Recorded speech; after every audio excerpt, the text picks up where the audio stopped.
I left $18 million in my boyfriend's safe. By morning, he vanished with it. I laughed because of what was inside. My name is Zara Washington, and at 31 I became the poster child for what happens when love blinds you to logic. Just a few months ago, I sold my cybersecurity firm for $35 million and felt like I was on top of the world. My next move was to buy my dream estate in the hills above Charlotte, offering $18 million in cash to beat out other interested buyers. But before the closing, I needed somewhere secure to store the money. Naturally, I turned to the man I trusted most in the world, Marcus, my boyfriend of 3.5 years. I placed all $18 million in the state-of-the-art vault inside his luxury high-rise condo. The next morning, both Marcus and the money had disappeared. No warning, no goodbye. Just an empty safe and a sickening silence. But if you think that's where my story ends, think again. I didn't grow up with money or privilege. My roots trace back to North Memphis, where I was raised by my grandmother after my mother passed, and my father disappeared before I ever got to know him. My grandma, Mama Ruby, was a retired public school teacher who taught me 3 things. Education is non-negotiable. Trust must be earned. And always keep a copy of every receipt. We lived in a narrow 2-bedroom duplex with roaches that didn't pay rent and heating that only worked when it felt like it. Birthdays were humble, Christmas gifts often practical, and dinner always stretched with rice and prayers. I wasn't bitter, I was determined. By the time I was 16, I'd saved up enough from tutoring and weekend shifts at a corner store to buy my first laptop. That clunky machine became my world. While other kids were on MySpace or taking selfies, I was learning Python, Java, and ethical hacking. Code became my second language and my ticket out. I earned a full ride to Spelman College, double majoring in computer science and applied mathematics. While there, I launched a student-run tech hotline and interned for 2 major firms. But I wasn't built to work under someone else's vision. So after graduation, I returned to Charlotte and launched Secure Link Solutions, a boutique firm that provided high-level encryption tools to startups and small businesses who couldn't afford the giants. The first 2 years were brutal. Maxed out credit cards, ramen for dinner, and more rejections than I cared to count. But by year 4, the tide shifted. We landed a contract with a prominent black-owned fintech firm, and that opened the floodgates. Secure Link Solutions' value skyrocketed. Hired a team. I upgraded our headquarters. I finally bought Mama Ruby a cozy ranch-style home in Germantown with a garden and solar panels like she'd always wanted. And when a major cybersecurity conglomerate from Dubai made me a buyout offer for $35 million, I accepted. That's when I started house hunting. That's also when Marcus Thompson became more invested than ever in our future. I met Marcus at a black tech mixer 2 years into building Secure Link Solutions. He was charming, sharp, and already successful, running a private risk assessment firm that catered to international clients. We clicked instantly. He was the kind of man who remembered your coffee order and your cousin's birthday. Polished but approachable with eyes that felt like truth. When I told him about the sale and the offer on the house, he was ecstatic. "Cash," he said, grinning. "That'll give you leverage. Make the offer irresistible." He wasn't wrong. The property, a custom-built 8-bedroom estate in Myers Park, complete with a vineyard and private helipad, had multiple offers on the table, but my agent told me a cash deal would seal it. Problem was, the seller insisted the money be available in Charlotte by the next morning, and wire transfers weren't going to make it in time. "Leave it with me," Marcus offered. "My safe is biometric and reinforced with titanium layers built for moments like this." I hesitated. "I know what you're thinking," he said gently. "But we've been together 3.5 years. You know who I am." And he was right. At least I thought he was. That night, I stood in Marcus's luxury condo as a courier from my financial manager delivered 3 armored cases holding $18 million in crisp, untraceable $100 bills. I watched Marcus punch in a 16-digit code, scan his thumbprint, and opened the matte black safe that had more layers than a military bunker. Inside, the cases stacked perfectly. Exhaled, reassured. "I'll have it ready for you first thing tomorrow," Marcus promised, wrapping an arm around my shoulders. "We're building something, Zara. This is just the beginning." I spent the night at my own place, prepping for the house walkthrough scheduled for the next morning. I texted Marcus before bed. "Love you. Big day tomorrow." He didn't reply. Figured he was asleep. The next morning, I arrived at Marcus's place at 7:45 a.m. like we'd planned. I had coffee in one hand, contract folder in the other. But the moment I stepped off the elevator and saw the door slightly cracked open, a cold chill slid down my spine. "Marcus," I called out. No answer. I pushed the door open. The condo was spotless. Almost too spotless. The kind of clean that says staged rather than lived in. My heels clicked across the hardwood as I rushed toward the safe. The bookshelf that usually obscured it was already slid aside. The safe was wide open and empty. Cash cases gone. Marcus's clothes gone. His watch collection, artwork, wine rack, and even his toothbrush all gone. Everything except for a folded piece of paper sitting on the safe's bottom shelf. I picked it up with shaking hands. The handwriting was unmistakably his. "Sorry, Zara. I know you probably hate me right now, but I couldn't walk away from this kind of opportunity. You'll bounce back. You always do. Marcus." I collapsed onto the couch as my vision blurred and my chest tightened. I couldn't cry. I couldn't even scream. I could only stare. The man I loved, the man I planned a future with, had just walked off with $18 million of my money. And that was only the beginning. The next few hours blurred together like a nightmare I couldn't wake from. My hands wouldn't stop shaking. I kept checking the safe as if the money might reappear on its own. My brain refused to accept what my eyes were telling me. I searched the condo, opened every cabinet, closet, and drawer. But it was all the same, empty. Even the place smelled like absence. No cologne, no leftover coffee, just the cold air of finality. I called Marcus. Straight to voicemail. I tried again and again. Block. I ran through every contact he had. His assistant, his barber, even the housekeeper who came twice a week. All of them said the same thing. They hadn't seen or heard from him in over 24 hours. Hit me like a brick. He planned this. By 10 a.m., I was at the police station filing a report. I could barely get the words out without choking on them. I gave him access to $18 million in cash. It was in his safe. Now he's gone. The young black officer at the front desk blinked at me like he wasn't sure if I was joking or delusional. "You're saying your boyfriend disappeared with $18 million? He asked slowly, like he was trying to make it make sense. "Yes, my fiancé technically," I said. "He left a note." "Do you have proof that the money existed?" Another officer added, arms crossed. "I have bank receipts, withdrawal documents, transfer authorizations, courier signatures, everything." Detective Keisha Williams, a tall, no-nonsense woman in her early 40s with a soft southern drawl and sharp eyes, was assigned to my case. She took me into a small interview room and closed the door quietly. "You're the cybersecurity entrepreneur, right? Zara Washington." "Yes." She nodded. "I remember your name.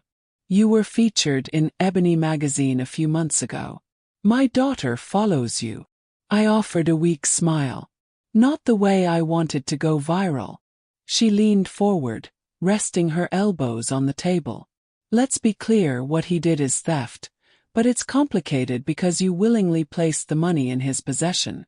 So legally, this isn't a typical robbery. It's a financial betrayal within a personal relationship." "A con," I muttered. "Exactly. And unfortunately, people who plan this kind of thing, especially on this scale, don't leave much behind." But Marcus had. He didn't know one thing. I'd always been paranoid about data security. It was my field after all. And I'd insisted on installing hidden motion and access sensors in both my own home and his condo. Not because I thought he'd rob me, but because, well, I'd been burned before in business. So that night I pulled out the one advantage I had, my tracking logs. I called Detective Williams. I have metadata from his safe's digital lock. It was opened at 3:17 a.m. and closed again at 3:24. And I've got security footage from the elevator that shows him leaving with 3 cases. That's gold, she said. Can you send everything? I'll bring it in tomorrow. But that's not all. Pause. I also tracked his phone. He flew out of Charlotte Douglas at 6:05 a.m. via private jet. Destination, Costa Rica. Detective Williams got Homeland Security involved. Apparently vanishing with tens of millions in cash gets the attention of more than just local police. We also contacted the U.S. Embassy in Costa Rica and Interpol. But the moment Marcus's jet landed, he disappeared off radar. No hotel check-ins, no digital purchases, no official border crossings. The money was untraceable. Cash doesn't leave a trail. But Marcus had left one more thing behind. Pattern. Back at my apartment I tried to breathe, tried to sleep, tried to eat, but everything felt poisoned. My inbox was overflowing with congratulations from business peers who didn't yet know I'd been betrayed. Speaking engagements, panel invitations, startup incubator offers. All of it felt fake. I kept asking myself the same question. How could I have been so stupid? I replayed every moment of our relationship. Every romantic dinner, every inside joke, every, I love you. I remembered how he'd supported me through late nights and deadlines. How he'd helped care for Mama Ruby when she was sick. How he'd kissed my forehead and told me I was the smartest woman he'd ever met. Was it all an act? A week after his disappearance, my lawyer, Jerome Patterson, finally gave me the news I dreaded. The odds of recovering the full 18 million are slim, he said carefully. Without clear documentation that the money was entrusted to him as part of a contractual agreement, it's difficult to prosecute. You mean he can get away with it? If he remains in a non-extradition country and the funds are converted or laundered?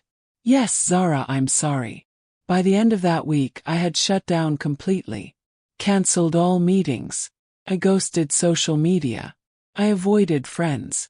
Even Destiny, my best friend since freshman year at Spelman, showed up uninvited just to check on me.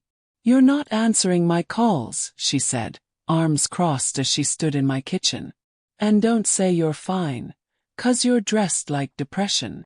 I looked down. Hoodie, pajama pants, no bra. Fair, I mumbled. He softened. Zara, you got to stop blaming yourself. You didn't deserve this. I trusted him. You loved him. That's not a crime. I didn't respond because even if she was right, it didn't change the fact that I'd lost $18 million. And with it, a part of myself. A few days later, I got a voicemail that made my blood run cold. It was from a blocked number, a man's voice distorted slightly. He's not who you think he is, and this isn't the first time he's done this. You want justice. Find the other women. Click. The voicemail played in my head on a loop for hours. He's not who you think he is, and this isn't the first time he's done this. Find the other women. At first, I wondered if it was just a cruel prank, someone toying with my pain, but the voice was deliberate, not threatening, not mocking, just factual. And that terrified me more than anything. I saved the message, ran it through an audio filter to remove distortion and cleaned it up. Still no voice match, no phone number trace. Burner. But something about it felt real, too specific, too direct. And just like that, the gears in my mind, gears I hadn't used since building secure link solutions, began turning again. I called Detective Williams. I got a voicemail from a blocked number. Said Marcus has done this before. Said I should look for other women. She exhaled sharply on the other end. You think he's a serial con artist? I think he's a lot more than just a boyfriend who ran off with my money. I started digging. First, I hacked into an encrypted archive Marcus had once stored on our shared drive. He didn't know I had admin privileges. Most of it looked harmless. Client files, invoices, old business proposals, but hidden inside a folder labeled Archives was a spreadsheet titled Data List and Q3. It contained names, photos, and brief personal profiles. Women, all in their late 20s to early 40s. All professionally successful, all wealthy. There were 9. One entry chilled me to my core. Dr. Candace Johnson, age 36, location. Dallas, occupation, plastic surgeon. Net worth. Estimated 10M status.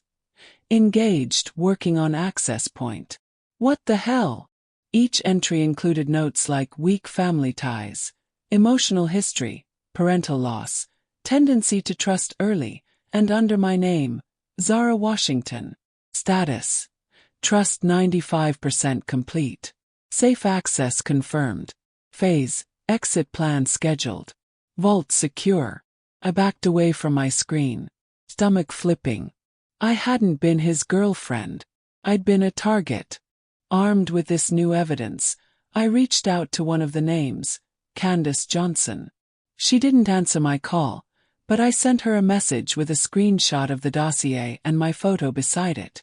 Subject line. You don't know me, but we were both engaged to the same man. She responded within 30 minutes. Candace was a soft-spoken woman with sharp instincts. She'd met Marcus, who went by Jerome Banks in her case, at a charity gala in Dallas. Same story, whirlwind romance, promises of partnership, and pressure to trust. Her family hadn't liked him, but she dismissed it. He had answers for everything, she told me over video call.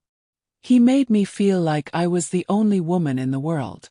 Then he convinced me to let him hold a portion of my investment portfolio temporarily during a crypto freeze. How much? I asked. $700,000.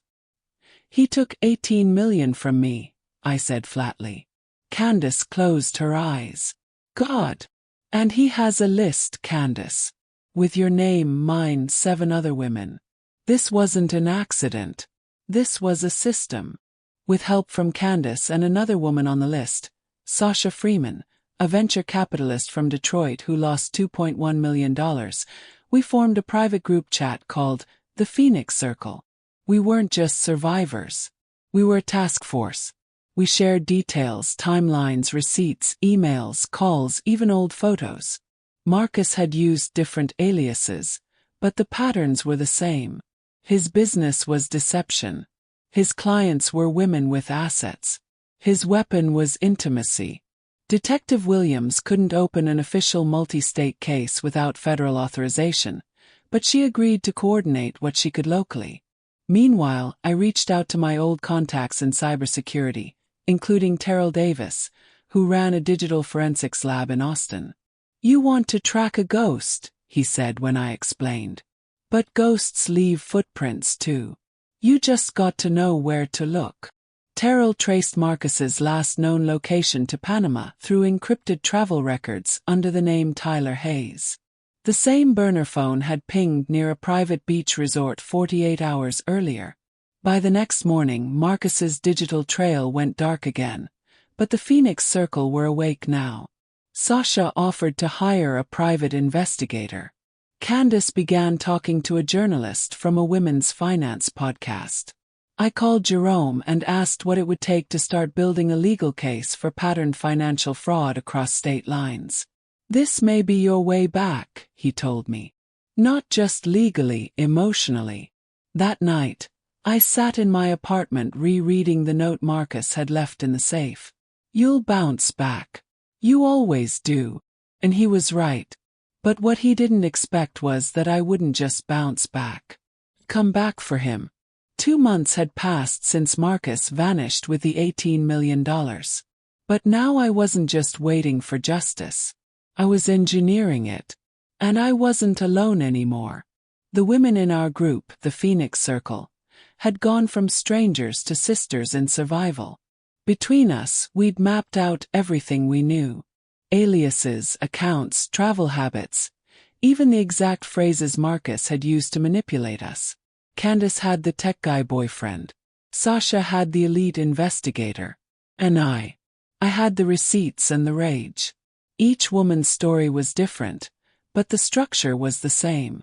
Marcus or Tyler, Jerome, David, or Kevin had created a version of himself perfectly suited to their emotional blind spots. It was textbook manipulation, polished into an art form. He didn't steal like a criminal.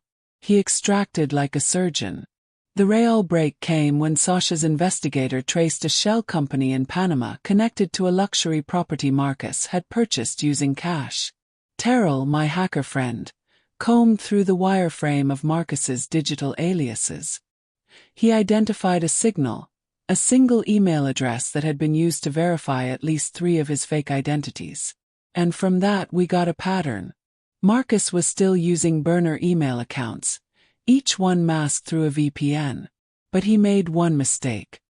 He logged into one of those accounts using hotel Wi-Fi in Portugal, which wasn't encrypted properly. We had him. Detective Williams worked with Terrell and Homeland Security to issue a private capture notice. Not a full arrest warrant, but an alert for any travel involving the known aliases. And I had a plan to draw him out. Started with a lie. I created a fake fintech platform with fake investors and fake coverage in business magazines. We called it Sterling Investments. Sasha paid for the site. Candace handled social media buzz. Destiny got a friend in PR to float the rumor that Sterling was looking for a silent partner to manage crypto wallets totaling over $25 million.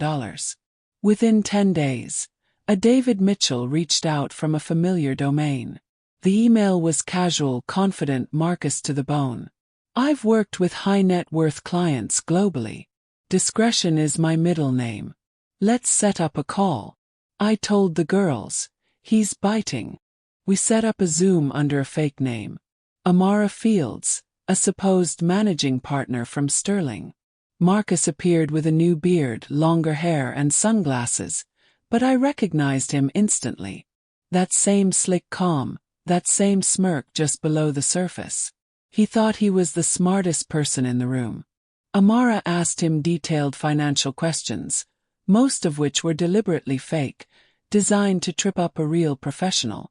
He passed everyone.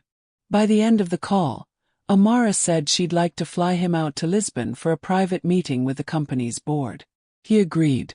What he didn't know was that Homeland Security and the Portuguese National Police would be waiting. I flew to Lisbon with Destiny and Candace at my side. Sasha joined virtually from Detroit. On the flight, I couldn't stop shaking. It wasn't fear, it was readiness. I had waited too long for closure. When we landed, the officers took over. The plan was simple. Marcus would arrive at the private hangar to meet Sterling's board where plainclothes agents were stationed. If he resisted, they'd take him down quietly. If not, we'd be waiting with a legal team to hand him formal documentation of our claims and freeze his assets before he could move them again. He walked in cool as ever, designer suit, polished loafers, unbothered. Then he saw me. The way his face dropped was almost worth the money he stole. "Zara," he said, lips parting slightly. I stepped forward. "Hello, Marcus. Or should I say David? Tyler. Jerome. You pick." His smirk returned, shaky. "You look good." "I can't say the same," I replied, arms crossed. 2 Portuguese officers stepped up behind him. His eyes darted, scanning for exits. "I know what you're thinking," I said calmly. "But you're out of angles. This time you got caught." Candace stepped forward next. "You remember me, don't you? Dallas Plastic Surgery. Gala." Sasha's voice came through the iPad on the table. "In Detroit you promised me partnership. You delivered betrayal." Marcus didn't speak. He didn't have to. Because now the evidence spoke louder than anything he could say. He was escorted away, calm, quiet, cuffed, and just like that the chapter closed. Or so I thought. A week later, Jerome called me with news I hadn't expected. Portugal is filing charges based on fraudulent documents and cross-border financial crimes, he said. But here's the kicker. They also seized a private vault in his name. What's in it? Yes. He paused. Zara, there's $9 million inside. Real, untouched. I dropped into my chair. You're serious. Dead serious. And based on your documentation, your name is listed as the depositor on several of the original transactions. You'll get first claim. I'd never get all of it back. But I was no longer in the red. Not financially and not emotionally. Marcus had built his kingdom on lies, but I'd survived it. And now I was standing in the rubble with the blueprint to rebuild. I didn't cry when Marcus got arrested. I didn't cry when the funds were recovered. And I didn't cry when I walked back into my apartment with the official letter confirming I'd be receiving $9 million back from the Portuguese vault. But the tears came unexpectedly when I stood alone in my kitchen holding a check for a portion of my stolen money and realized something deeper.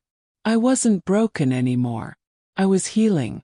Marcus's trial was set in Lisbon, but I chose not to attend. The Portuguese authorities charged him with international fraud, wire deception, identity falsification, and possession of forged documents. Candace and Sasha both testified virtually. The rest of the Phoenix Circle submitted affidavits. In the end, Marcus was sentenced to 12 years in a maximum security facility with no extradition loopholes, no bailout, just cold concrete and the consequences he never thought would find him. Back in Charlotte, the dust was finally settling.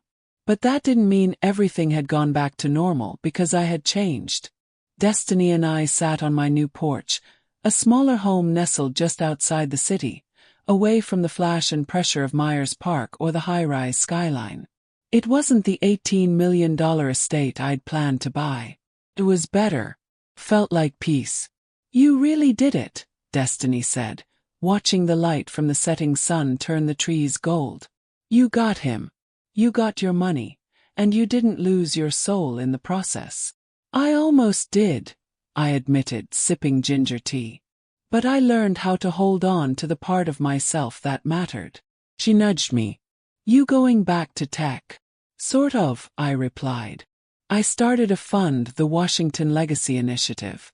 It's for women entrepreneurs, especially Black women. We give them seed money, security training, and mentorship. Because what happened to me shouldn't happen to anyone. Destiny blinked. Zara Washington, rich, heartbroken, and still changing the world. Smiled. Not heartbroken. Not anymore. 3 months after Marcus's sentencing, I got a letter, no return address. It was from him. Inside was a single note written on a plain sheet of paper. I didn't think you'd be the one to catch me, but I should have known. You were always smarter than the rest. I guess in the end, I underestimated you. I didn't keep the letter. I didn't burn it either. I shredded it and composted the pieces in the garden I planted behind my house. Let that be the only thing he ever contributes to my growth. Some nights I still think about it. Not about the money, about the lie. How he looked at me every day for 3.5 years, kissed me goodnight, whispered promises, and still had plans to disappear. It would have broken me if I hadn't learned how to redefine trust. I trust myself now, my instincts, my boundaries, my inner voice. I no longer see trust as a blind leap. I see it as earned over time and reinforced by action, not words. Sasha, Candace, and I stayed close after Marcus's fall. So did several others from the Phoenix Circle. We meet virtually every month. Some of us speak at conferences. Others have written op-eds. One woman started a podcast called Lying Eyes, Romance and Financial Crime in the Digital Age. We're building something powerful out of pain, yes, but also out of power. We turned our betrayal into a blueprint. And as for love, I'm not rushing. There's someone new, Andre. He's a high school art teacher. Humble, grounded, the complete opposite of Marcus. He met me after everything happened. Knew the whole story before the first date. And he never once treated me like a victim. He treated me like a survivor. On our third date, I told him about the vault, the safe, the escape. His eyes didn't widen in judgment. He just said, "Damn. That's wild, but I'm glad you made it out. I don't know where it's going, but this time I'm walking slow, eyes open, and I'm keeping the safe code to myself." I've shared this story for a reason. If you've ever been betrayed, conned, or left wondering how you didn't see it coming, please know this. It's not your fault.